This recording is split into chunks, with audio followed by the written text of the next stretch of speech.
Hello all, welcome to Eesha vlogs. ఇవాళ special ఘాట్ అయిన చామగడ్డ పులుసు. దీన్నే అరబీకి సబ్జీ కూడా అంటారు. సింపుల్ అండి. ఫస్ట్ అయితే కడాయిలో ఆయిల్ వేసేసుకొని ఈ ఆయిల్లో మనం పోపు వేసుకోవాలన్నమాట. మెయిన్ అయితే ఈ పోపుకి మెంతులండి, కొద్దిగా మెంతులు, కొద్దిగా ఆవాలు, కొద్దిగా జీలకర్ర అండ్ ఇంగువ. దాని తర్వాత కరివేపాకు యాడ్ చేసి కొద్దిగా చట్పట్లాడాలండి. దీని తర్వాత మనం ముందుగానే కట్ చేసి పెట్టుకున్న ఆనియన్స్ అయితే యాడ్ చేసుకోవాలి.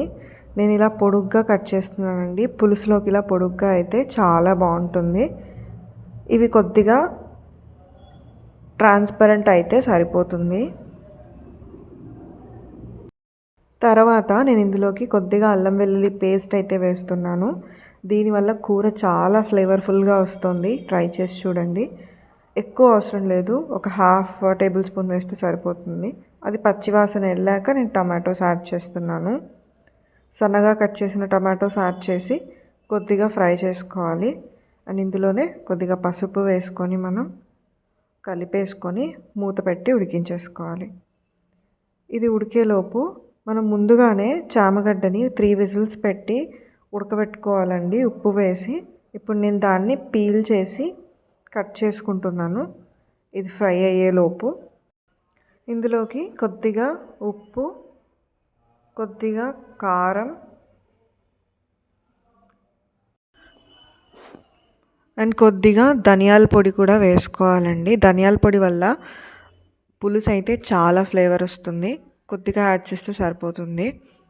ఈ 3 యాడ్ చేశాక మనం మంచిగా కలిపేసుకోవాలి.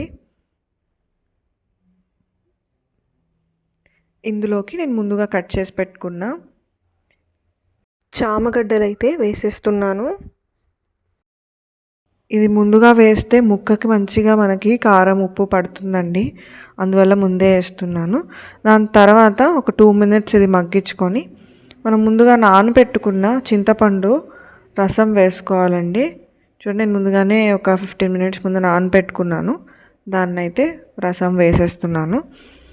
అండ్ దీనికి తగ్గట్టుగా మనం కొద్దిగా వాటర్ కూడా వేసుకోవాలి. అప్పుడు కన్సిస్టెన్సీ అనేది ప్రాపర్గా సరిపోతుంది. ఇది మంచిగా కలిపేసుకొని మూత పెట్టి మగ్గించుకోవాలి. అంతేనండి, చాలా సింపుల్గా అండ్ కమ్మగా కారంగా ఉండే చామగడ్డ పులుసు అయితే అయిపోయింది. మీరు కూడా ట్రై చేసి ఎలా ఉందో చెప్పండి. Please subscribe to Eesha vlogs.